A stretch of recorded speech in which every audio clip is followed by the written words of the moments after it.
Alors bonjour, moi je m'appelle Maxence Musy, j'ai 36 ans, je suis un ancien élève des Maristes à Saint-Paul, je suis restaurateur, j'ai un restaurant au 23 rue de Condé et j'ai une fille de 2 ans et demi.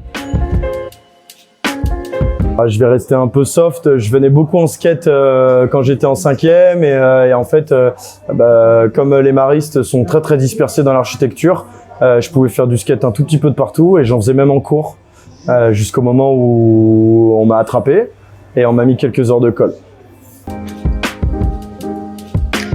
Le lieu qui m'a marqué chez les Maristes, c'était surtout nos classes de 6e et 5e que je trouvais très particulières dans l'architecture puisque c'était plein de bunkers en béton avec des grandes marches. Donc c'est un des lieux qui m'a le plus marqué, d'ailleurs on le voit sur les quais.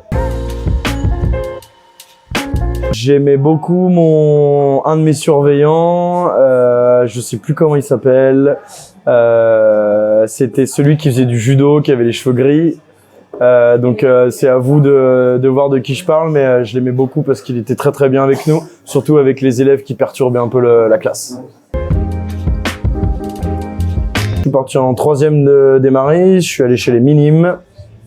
Où j'ai fait ma seconde en 2 ans, ils avaient un petit programme. Donc j'ai fait une seconde en 2 ans, après les Minimes je suis parti à Bourg-en-Bresse à l'internat, parce que j'ai dit à mes parents que j'allais jamais avoir mon bac. Donc j'aurais dit mettez-moi à l'internat, comme ça passera beaucoup mieux.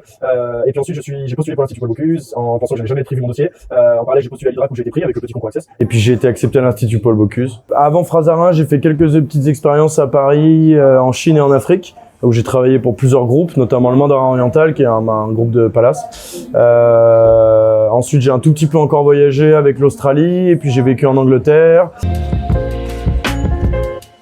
J'ai monté mon projet avec 2 de mes amis, Frazarin qui est un bistrot franco-italien. Le but, c'était vraiment de faire découvrir aux gens les traditions françaises et italiennes. Et au lieu que ces 2 cultures se confrontent, parce que dans le monde de la restauration, elles se confrontent beaucoup, on a décidé de les associer. On fait tout maison, on fait le pain maison, on a une très grande carte des vins et on passe vraiment à travers des recettes traditionnelles de France et d'Italie avec des menus qui changent toutes les semaines le midi et tous les mois le soir. Ma recette favorite est française et elle est très simple. C'est une côte de bœuf maturée, cuit bleu avec des pommes de terre grenaille à l'ail, une petite salade verte avec des échalotes et sauce béarnaise bien sûr. La recette de la flemme, elle vient d'Asie. J'aime bien les pâtes instantanées. Les pâtes instantanées, souvent on sert beaucoup d'eau, elles se noient dans l'eau. Moi j'aime bien ce côté, ce qu'on appelle umami, c'est un nouveau goût, ça peut-être que vous en avez entendu parler, où vraiment je mets un tout petit peu d'eau, je les mélange avec, après je fais un petit poulet légèrement grillé avec un peu de sauce soja, vinaigre de riz et de la sweet chili sauce, c'est un peu pimenté, un peu de piment, de la coriandre et une salade de concombre. Est-ce que je dois dire leur nom ou pas? Ouais, j'ai un très bon ami à moi encore, Jean Sornet, que je vois beaucoup, Clément Billon, que je vois quelques fois. J'ai réouvert le restaurant, j'ai des anciens des Maristes qui viennent. Il n'y a pas que le parcours classique qui existe.